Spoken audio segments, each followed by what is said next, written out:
حضرت معاذ بن جبل رضی اللہ تعالی عنہ یہ بیان کرتے ہیں کہ ایک مرتبہ ہم اللہ کے نبی صلی اللہ علیہ وسلم کے ساتھ ایک سفر کے موقع پر صبح ہوئی تو میں نے کہا اللہ کے نبی صلی اللہ علیہ وسلم آپ مجھے کوئی ایسا عمل بتلا دیجئے جس کے کرنے کی وجہ سے میں جنت میں چلا جاؤں اور جہنم سے بچ جاؤں۔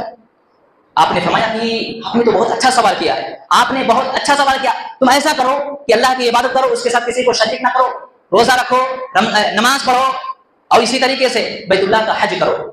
آپ نے فرمایا کیا میں تمہیں اور خیر کے کام نہ بتلا دوں؟ تو معاذ بن جبل کہتے ہیں اے اللہ کے رسول صلی اللہ علیہ وسلم ضرور بتلائیے۔ تو آپ نے فرمایا کہ روزہ کھا لیں، روزہ رکھو، روزہ رکھنے کی وجہ سے تم جہنم سے بچ جاؤ گے، گناہوں سے بچ جاؤ گے، صدقہ و خیرات کرو، صدقہ کرو گے تو صدقہ کرنے کی وجہ سے جس طریقے سے آگ پانی کو بجھا دیتی ہے اسی طریقے سے انسان کے گناہوں کو بجھا دیتی ہے صدقہ۔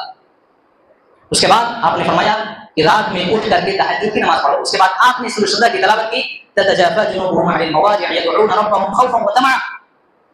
کہ نیک لوگوں کی عادت ایسی ہے کہ ان کی کروٹیں بستروں سے الگ رہتی ہے، رات کو اٹھ کر کے تہجد کی نماز پڑھتے ہیں۔ پھر آپ نے فرمایا کیا میں دین کی سب سے اصل بات نہ بتلا دوں؟ معاذ بن جبل کہتے ہیں اے اللہ کے رسول صلی اللہ علیہ وسلم کیوں نہیں؟ تو آپ نے فرمایا کہ اللہ کے راستے میں جہاد کرنا۔ اب آئیے اصل مدعے پر۔ پھر اللہ کے نبی صلی اللہ علیہ وسلم کہتے ہیں یہ جو ساری نیکیاں میں نے بتلائی ہیں، ان ساری نیکیوں کا جو دار و مدار ہے وہ بھی آپ کے سامنے بیان کر دوں۔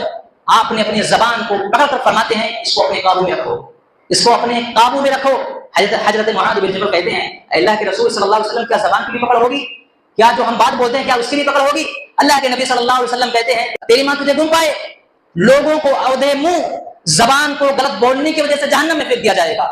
دیکھیے اس حدیث پاک پر غور کیجیے کہ اللہ کے نبی صلی اللہ علیہ وسلم نے سب سے پہلے اسلام کے ارکان اور اس کے بعد تہجد کی نماز، صدقہ و خیرات، اللہ کے راستے میں جہاد، پھر ان ساری چیزوں کا دار و مدار زبان پر لے آئے۔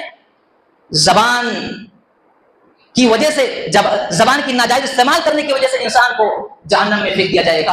اور اللہ کے نبی صلی اللہ علیہ وسلم کی حدیث ہے کہ جو آدمی اپنی زبان کو اپنی شرمگاہ کی حفاظت کی ضمانت دیتا ہے میں اسے جنت کی ضمانت دیتا ہوں۔